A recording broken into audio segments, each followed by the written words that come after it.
I can't stop thinking about Iron Lung. This is not an expedition.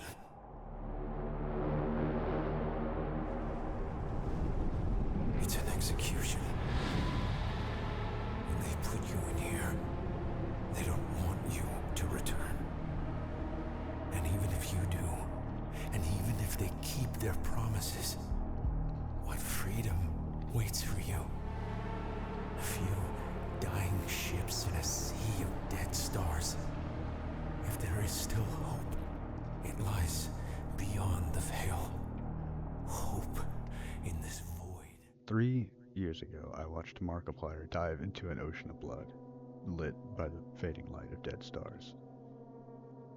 Home to something.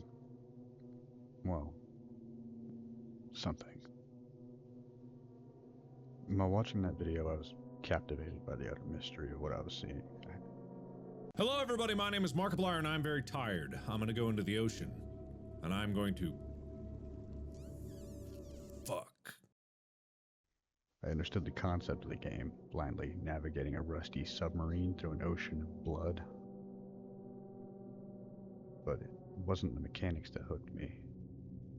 It was that cosmic curiosity, the quiet dread, the suffocating isolation.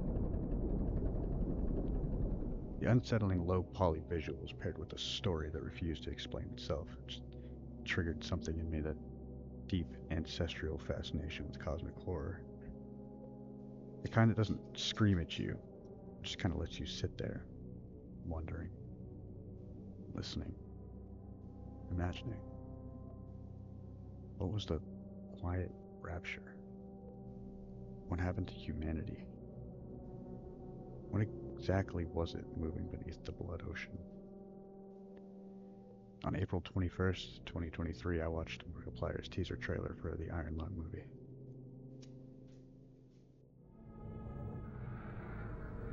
Beginning your descent. How does a small indie game, short and simple, brutally minimal, if you will, make the jump to a theatrical release? A game with more questions than answers. A game built almost entirely on atmosphere. Yet somehow it was happening. And I knew I'd be there when it dropped. On December 11th, 2025, thousands of others felt the same, as we all found out Iron Lung would release in over 4,000 theaters worldwide. A lo-fi horror experiment, now a global cinematic event. And then, on January 30th at around 7 p.m., I found myself right where I started. I watched a Markiplier dive into an ocean of blood, lit by the fading light of dead stars, and home to something. Well, something.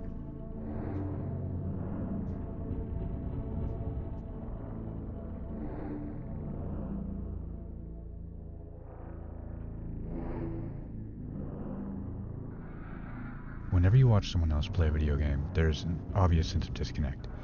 You're not holding the controller, you're not making the choices, and you're not really responsible for anything. There's kind of a safety in that. While I was watching the original playthrough, it felt like I was there. Like, we were in that together. The tension was real, sure, but the cramped little conditions, flickering lights, and the distant shapes in the blood. It was all a shared tension. Leading to the discovery of the fourth blood ocean. A fourth. 1, 2, 3, fourth? The kind that ends with laughter after like a jump scare. The kind that lives inside of a YouTube tab. But when I watched the movie, I wasn't there with Simon. There was no shared experience, no commentary to relieve the pressure, no player input. It wasn't him. I was watching him unravel.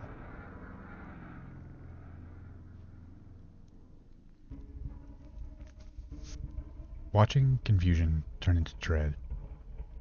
Watching dread turn into realization, and then watching that realization turn into agony.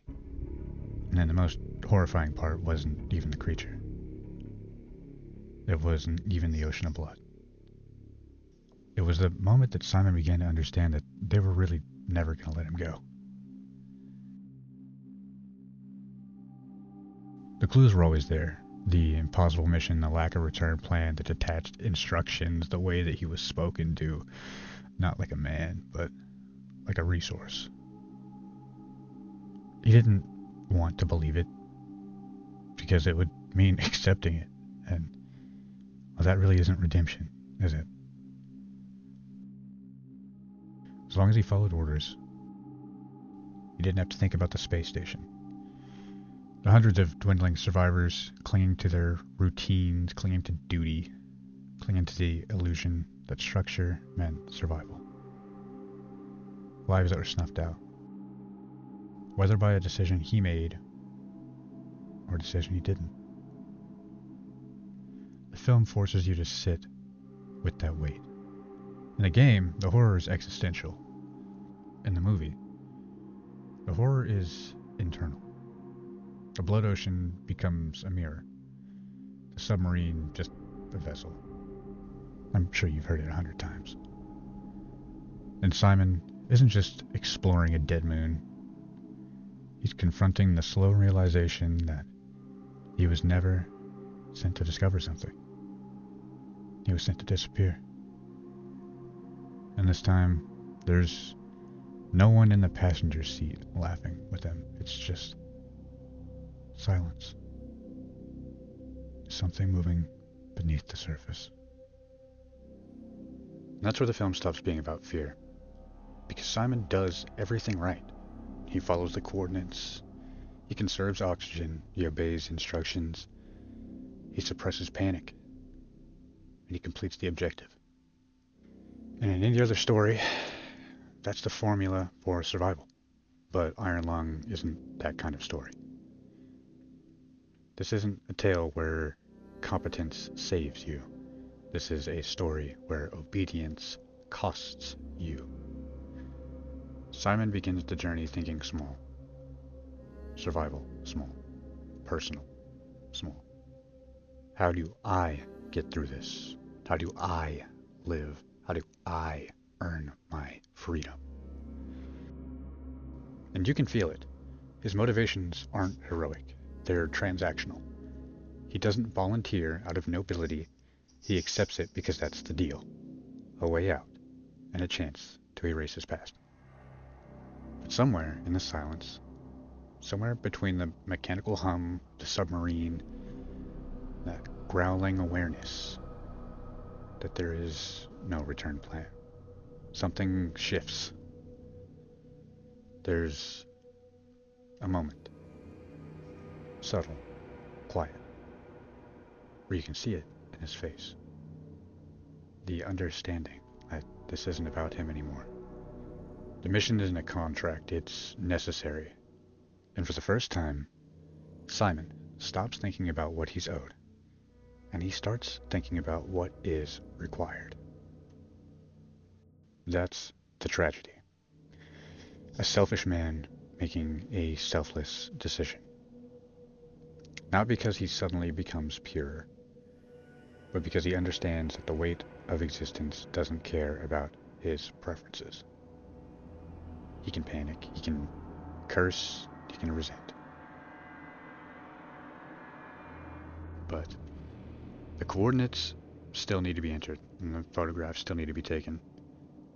And that realization, he sacrifices everything.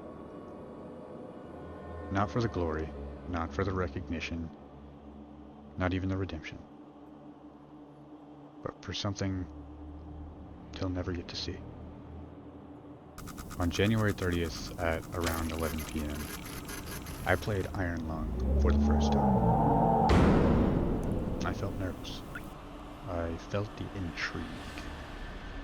But then I felt the weight. No music, no companionship, no commentary buffering the silences. Just me. In a submarine, surrounded by the crushing weight of unknown gallons of blood. Maybe it was the timing. Maybe it was everything going on in my personal life at the time, but the game didn't just isolate the character, it isolated me. I was forced to sit there with my own thoughts echoing around in my head. Relax, this is not a BetterHelp sponsorship. Don't click off. But with every metallic drip and every distant groan or stressing steel, every subtle mechanical hum, I felt it. And I felt the weight. I've never really been the patient type. I like movement, progress, momentum, noise, something happening. But this game demanded that I sit down and I pay attention. Every creeping thought I tried to outrun would be met with a warning beep. Every moment of drifting would be shattered by a pipe bursting behind me. It wouldn't let me escape into distraction. It made me sit in it. And that's when it clicked. Sometimes you can do everything right. You can follow the coordinates, you can make the careful decisions, you can swallow your pride, you can shoulder that blame. You can keep going when you don't feel like it, and still end up somewhere dark. You can still feel alone. But there's something powerful in choosing to move forward anyway. So yeah, I can't stop thinking about Iron Lung. Because beneath the blood oceans and dead stars, beneath the cosmic horror and low poly shadows, it's a story about a man who realizes it's bigger than him and does it anyway. And maybe that's why it lingers. Because in a universe that doesn't promise meaning, choosing to act with it anyway might be the bravest thing we can do.